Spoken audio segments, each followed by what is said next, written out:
Setelah lebih dari 270 tahun memerintah, dinasti Ming runtuh pada tahun 1644. Penyebabnya bukan hanya karena serangan luar, tapi karena kelemahan dari dalam.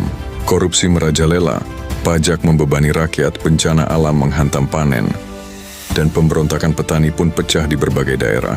Salah satu pemberontakan terbesar dipimpin oleh Li Zicheng, seorang mantan tukang pos yang berhasil merebut Beijing. Kaisar terakhir dinasti Ming, Chongzhen, mengakhiri hidupnya dengan menggantung diri di Gunung Mei. Namun kekuasaan Li Zicheng tak berlangsung lama.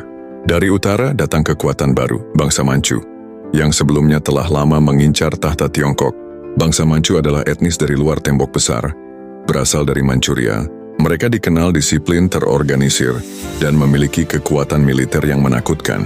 Pada tahun yang sama, 1644, mereka menyeberangi tembok besar setelah bekerja sama dengan Jenderal Ming yang membelot, Wu Sangui. Mereka masuk ke Beijing dan mendirikan dinasti Qing. Dinasti Qing membawa babak baru dalam sejarah Tiongkok. Meski mereka bukan etnis Han, bangsa Manchu cerdas dalam memerintah.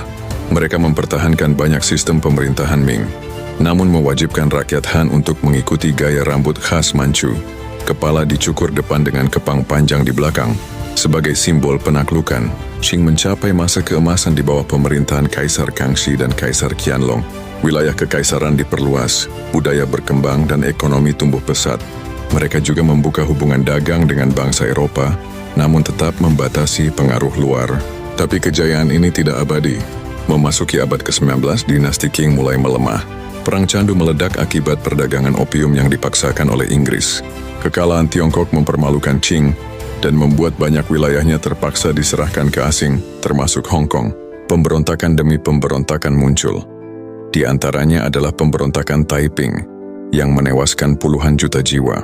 Lalu pemberontakan Boxer, yang mencoba mengusir bangsa asing namun justru membuat situasi semakin kacau. Akhirnya rakyat mulai muak. Seorang revolusioner bernama Sun Yat-sen memimpin gerakan untuk menggulingkan kekaisaran. Tahun 1911 meletuslah revolusi Xinhai. Kaisar terakhir Qing Puyi, yang saat itu masih berusia 6 tahun, dipaksa turun takhta. Tahun 1912, sistem kekaisaran yang telah berdiri lebih dari 2 milenium akhirnya runtuh, digantikan oleh Republik Tiongkok. Namun perjuangan belum selesai. Tiongkok memasuki masa perang saudara, invasi Jepang, dan akhirnya lahirlah Republik Rakyat Tiongkok pada 1949. Semua itu berawal dari runtuhnya dinasti Ming dan kebangkitan serta keruntuhan dinasti Qing.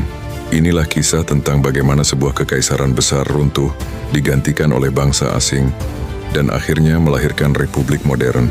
Sejarah Tiongkok tidak hanya tentang kejayaan,